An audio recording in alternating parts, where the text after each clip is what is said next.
Когда мне использовать Present Perfect или Past Simple? Как выяснили из предыдущего видео, которое, если вы не посмотрели, обязательно посмотрите, то все зависит от контекста. Что именно отделяет перфектную форму от формы Simple? Так это фокус, на котором мы находимся. Об этом мы в этом видео и поговорим. Тот фокус, как мы видим действие в рамках событийности. Самое главное это то, что содержание предложения не является приоритетом для определения перфектной формы. Самым главным приоритетом для перфектной формы будет контекст. Опять же, как всегда, опять контекст, боже мой. Я Родион, вы на канале Little by Little, и мы продолжаем говорить про перфектную форму. Сегодня мы ищем тот смысл, когда нам надо ее употреблять. Надеюсь, это видео вам будет полезным. Поехали. В предыдущих материалах мы поговорили о том, как находить контекст, как его понимать, но мы еще не поговорили о том, как его использовать. А ведь это самое сложное и самое хлопотное и вызывает больше всего геморроя у изучающих английский язык. Для лучшего понимания давайте возьмем аналогию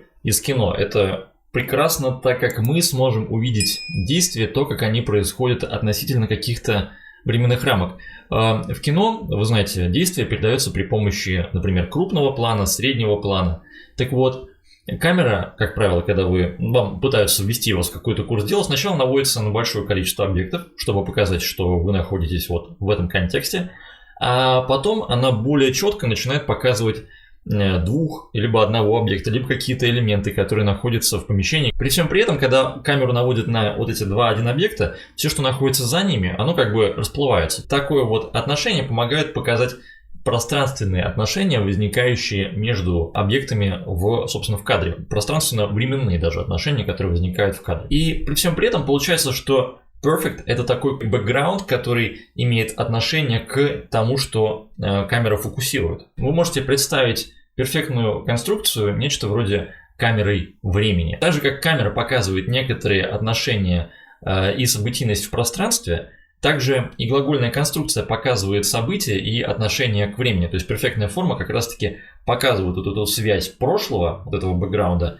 с настоящим, с вот в этом котором моменте мы находимся, с этой точкой. Время речи — это, грубо говоря, то, где стоит эта камера. Время отсчета — это направление, куда эта камера направляется, в прошлое, настоящее, будущее. А время события — это, собственно, где происходит само действие, или то, как это действие влияет на текущие состояния. И конструкции Simple, Continuous, они действуют как какие-то средние планы, они показывают события без учета их контекста, то есть без учета фона. А перфектная форма, она как бы широкий кадр, она представляет некий контекст для событийности, который мы видим на данный момент. То есть она нас опаньки, опять же, сужает к моменту говорения. То есть суть перфекта — это показать именно большую сцену и потом сместить акцент к моменту. Давайте вот, к примеру, посмотрим на такое предложение. Комната на первом этаже здания суда округа Барбур в маленьком городке Юфаула в Алабаме обычно служила офисом окружного клерка, но после закрытия на день 2 августа 1957 года это помещение использовали Советом регистраторов округа, органом, который регистрировал граждан, чтобы они могли голосовать на выборах. Однако никто из 3 человек, подавших заявление в этот день, не собирался регистрироваться, поскольку все они были чернокожими. Само время прекращения действий в этом предложении не имеет никакого значения, а автор не стремится сообщить нам, как, когда, с участием кого это произошло. В этом отрывке идет речь о времени после закрытия, и автор упоминает о закрытии, чтобы показать контраст между обычным состоянием, как это помещение используется, и с тем, как оно используется по окончанию рабочего времени на этот день гораздо более меньшей группы людей и совершенно другими целями, которые номинально общественны, на самом деле являющиеся тайным сговором с целью подрыва общественного порядка или чего бы там ни было. То есть в обычном общении Perfect используется, чтобы сделать представление предшествующих событий в качестве доказательства текущего положения дел. То есть опять сужение от широкого фокуса к более узкому. Например, ранее ученые полагали, что каждое явление имеет причинно-следственные связи, но теперь квантовая физика показала, что предположения не соответствуют действительности.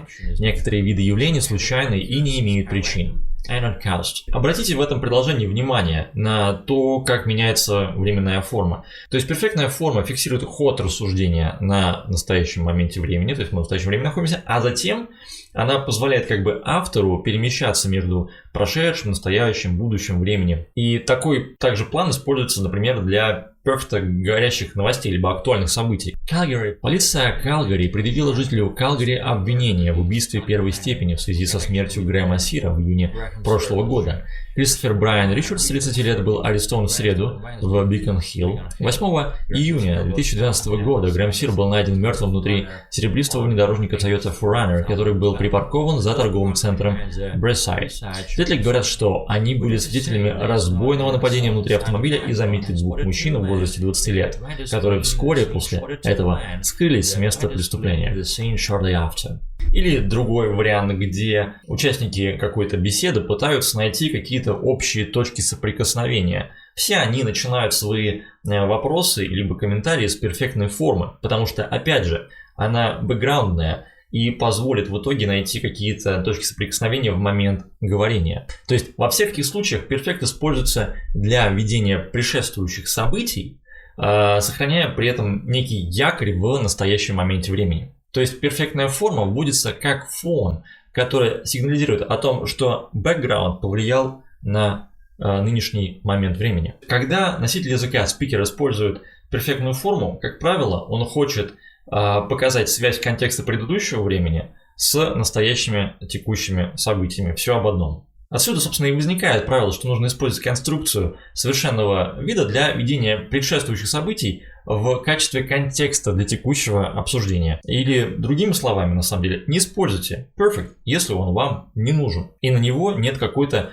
четкой, ясной цели. Я очень надеюсь, что это видео было полезным и помогло вам разобраться с перфектной формой. Не забудьте поставить лайки, написать комментарий, нажать колокольчик, подписаться на телеграм-канал. Все это будет очень полезным для продвижения канала Little by Little. Я буду лично очень рад, скажу вам большое спасибо. Увидимся с вами в следующих видео. Пока-пока.